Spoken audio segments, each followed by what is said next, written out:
नमस्कार दोस्तों, स्वागत है आपका Sabalgarh agro farming YouTube channel में। दोस्तों आज हम बात करने वाले हैं कि आप जब भी प्याज की नर्सरी डालें तो आपको किस तरीके से प्याज की नर्सरी डालनी चाहिए। मैं आज आपको इस वीडियो के माध्यम से प्याज की नर्सरी डालने की वैज्ञानिक विधि बताऊंगा। विधि दोस्तों ऐसी होगी कि बिल्कुल आसान विधि होगी और सबसे अच्छी विधि है। अगर आप इस विधि से प्याज की नर्सरी डालते हो तो आपकी जो नर्सरी है ना तो उसमें सूखने की समस्या देखने के लिए मिलेगी, और दोस्तों जो अंकुरण है बहुत अच्छा देखने के लिए मिलेगा।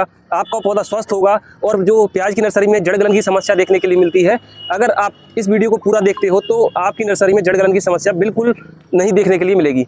मैं आज आपको इस वीडियो के माध्यम से प्याज की नर्सरी डालने की ऐसी विधि बताऊंगा। अगर आप इस तरीके से प्याज की नर्सरी डालते हो तो पहली बात तो उसमें सूखने की समस्या देखने के लिए नहीं मिलेगी, पीलेपन की समस्या देखने के लिए नहीं मिलेगी, और दोस्तों सबसे बड़ी बात कि प्याज की नर्सरी आप डालते हो तो उसमें जड़ गलन की समस्या सबसे ज़्यादा देखने के लिए मिलती है। तो उसकी जो छुटकारा है इस वीडियो के माध्यम से अगर आप पूरा वीडियो वॉच करते हो तो आपकी प्याज की नर्सरी से संबंधित जितने भी प्रश्न हैं इस वीडियो को देखने के बाद सारे प्रश्न आपके सॉल्व हो जाएंगे। प्याज की खेती अलग अलग राज्यों में बड़े पैमाने पर होती है। इसका सबसे बड़ा कारण ये है दोस्तों कि प्याज की फसल अच्छे रेट में बिकती है, और दोस्तों इस फसल को तैयार करने में लागत कम आती है, इस फसल की देखरेख कम करनी पड़ती है, और दोस्तों इसका जो उत्पादन है आपको ज़्यादा देखने के लिए मिलता है, और जिससे जो हमारे किसान भाई हैं उनका जो प्रॉफिट है वो बढ़ जाता है। वर्तमान रेट की अगर मैं बात करूं तो प्याज का वर्तमान रेट अभी 70 से 80 रुपये किलो चल रहा है, और दोस्तों ये रेट दिन प्रतिदिन बढ़ेगा, जिससे हमारे किसान भाइयों को बहुत ज़्यादा फायदा होने वाला है।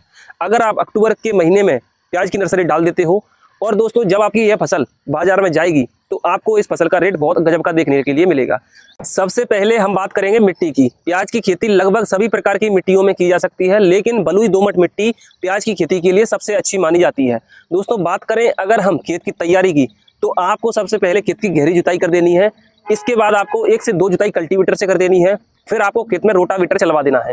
रोटावेटर आपको ऐसा चलवाना है दोस्तों कि आपके खेत में जो भी मिट्टी के बड़े बड़े ढेले हैं वो बिल्कुल बारीक हो जाएं, आपके खेत में जो मिट्टी है बिल्कुल बारीक हो जाए। जब आपके खेत की तैयारी का काम खत्म हो जाए फिर इसके बाद आपको क्यारी बनाने का काम शुरू कर देना चाहिए। हमारे देश में अलग अलग राज्यों में क्यारियों का जो साइज है दोस्तों वो अलग अलग रहता है। कोई 10 फीट बाई 10 फीट की क्यारी बनाता है, कोई 10 फीट बाई 5 फीट की क्यारी बनाता है। मैं आज आपको इस वीडियो के माध्यम से वैज्ञानिक खेती के बारे में बता रहा हूं। तो आपको जो क्यारी का साइज है वो 10 फीट बाई 5 फीट रखना है, मतलब 10 फीट आपको लंबी क्यारी बनानी है और 5 फीट चौड़ी बनानी है। क्यारियों का साइज छोटा रखने का सबसे बड़ा कारण ये है दोस्तों कि जब आपकी क्यारी अच्छी ग्रोथ कर रही हो, आपको पानी देना है, पानी देने में परेशानी नहीं आएगी। आपके फसल आपकी क्यारी में कोई भी खरपतवार है तो उसको निकालने में कोई परेशानी नहीं आएगी। आपको कोई भी पेस्टिसाइड देना है और कोई भी खरपतवार नाशी देना है तो आपको कोई भी परेशानी नहीं आने वाली। बड़े ही आसानी से आप कृषि क्रियाएं कर सकते हैं। क्यारियों की तैयारी के बाद आपको प्रति क्यारी में 20 से 25 किलोग्राम गोबर की खाद को डालना है।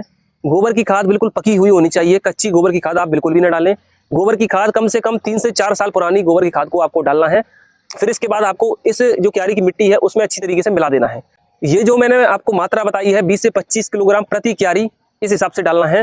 दोस्तों अगर आप 1 हेक्टेयर के लिए नर्सरी तैयार कर रहे हो तो आपको लगभग 40 से 45 क्यारियां बनानी होगी। प्याज की फसल में मुख्य रूप से थ्रिप्स और सफ़ेद मक्खी की समस्या देखने के लिए मिलती है।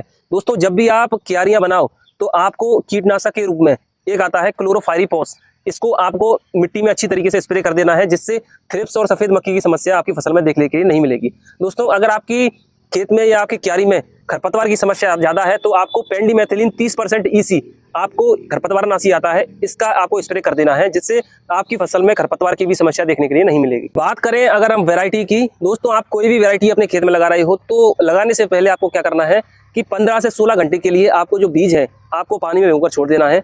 पानी में भिगोने का सबसे बड़ा फायदा दोस्तों ये है कि आपके बीज का जो जर्मिनेशन है वो बहुत अच्छा देखने के लिए मिलेगा और जल्दी देखने के लिए मिलेगा। आप अगर चाहें तो सूखे खेत में भी आप बीजों की बुआई कर सकते हो, लेकिन आपका जो अंकुरण है लेट देखने के लिए मिलेगा, जिससे आपकी जो फसल है लेट तैयार होगी, जिससे आपकी फसल को जो रेट है कम देखने के लिए मिलेगा। तो आप कोशिश करें कि आप 15 से 16 घंटे के लिए पानी में भिगोकर छोड़ दें। फिर इसके बाद आपको बीजों को निकालकर एक छायादार स्थान पर रख लेना है।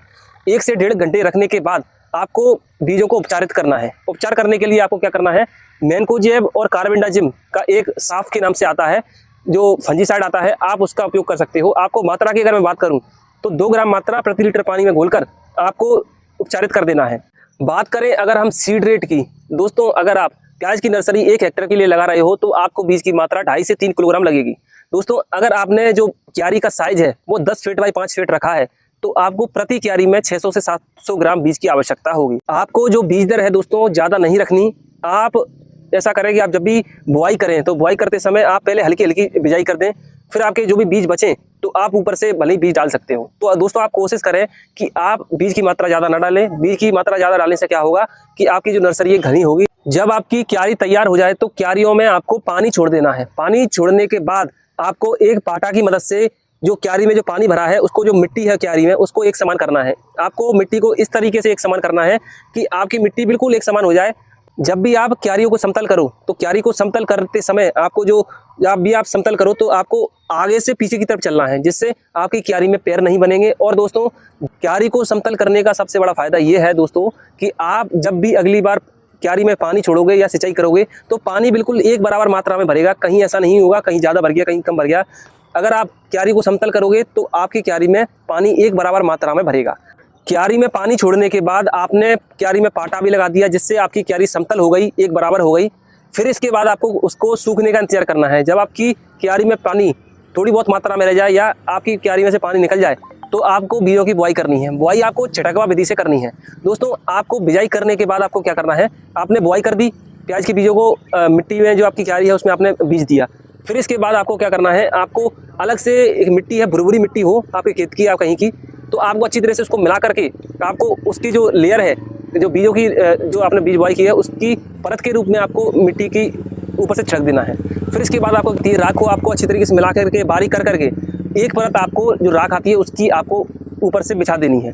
इसका फ़ायदा क्या होगा दोस्तों कि आपकी जो नर्सरी की जो पौध है उसको एक अतिरिक्त पोषक तत्व मिल जाएगा, जिसे कैल्शियम कहते हैं। कैल्शियम क्या करेगा, आपकी जो नर्सरी की पौध है उसका वृद्धि और विकास अच्छा करेगा। उसकी दोस्तों जो जड़ है उसका वृद्धि और विकास अच्छा करेगा। और दोस्तों इसका एक सबसे बड़ा फायदा ये है कि जब भी आप रोपाई के लिए खेत में जब आप रोपाई करोगे तो आप जब भी प्याज की पौधे को निकालोगे तो निकालने में आपको कोई भी परेशानी नहीं आएगी। बड़ी ही आसानी से आपकी जो नर्सरी की पौध है निकल जाएगी। बात करें अगर हम प्याज की नर्सरी कौन से समय में डालें कि हमें जो उत्पादन है अच्छा देखने के लिए मिलेगा। हमारे देश में प्याज की खेती 2 सीजन में होती है दोस्तों, एक तो खरीफ में, एक रबी में। अगर आप रबी सीजन में नर्सरी डालने की योजना बना रहे हो तो मैं आपको बिल्कुल सही समय बता देता हूं। आप 15 अक्टूबर से लेकर के 15 नवंबर तक आप प्याज की नर्सरी डाल सकते हो। ये समय बहुत अच्छा होता है दोस्तों। बात करें अगर हम खरीफ सीजन की तो आप 10 जून से लेकर के 30 जून तक आप प्याज की नर्सरी डाल सकते हो। ये समय सबसे अच्छा माना जाता है। अगर आप बुआई समय से करोगे तो आपको जो उत्पादन है अच्छा देखने के लिए मिलेगा, पहली बात। अगर आप बुआई समय से करोगे तो आपकी जो फसल है बाजार में जल्दी जाएगी, जिससे आपकी फसल का रेट अच्छा देखने के लिए मिलेगा। प्याज के बीज की बुआई के बाद जब आपके बीज अंकुरित हो जाए तो आपको प्याज की फसल में या प्याज की नर्सरी में ड्रेंचिंग कर देनी है। मैं आपको बताता हूं कि ये ड्रेंचिंग क्या होता है। दोस्तों आपको थायरम, कैप्टन या डाइथेन M45 कवकनाशी आते हैं, इनमें से कोई भी एक का उपयोग करना है। मात्रा की अगर मैं बात करूं तो 2 ग्राम मात्रा प्रति लीटर पानी में घोलकर आपको क्यारियों में स्प्रे कर देना है। इसका फायदा क्या होगा दोस्तों कि आपकी जो फसल है या आपकी जो नर्सरी है उसमें जड़ गलन की समस्या देखने के लिए नहीं मिलेगी। और दोस्तों अन्य बीमारियों का खतरा आपकी फसल को नहीं रहता है।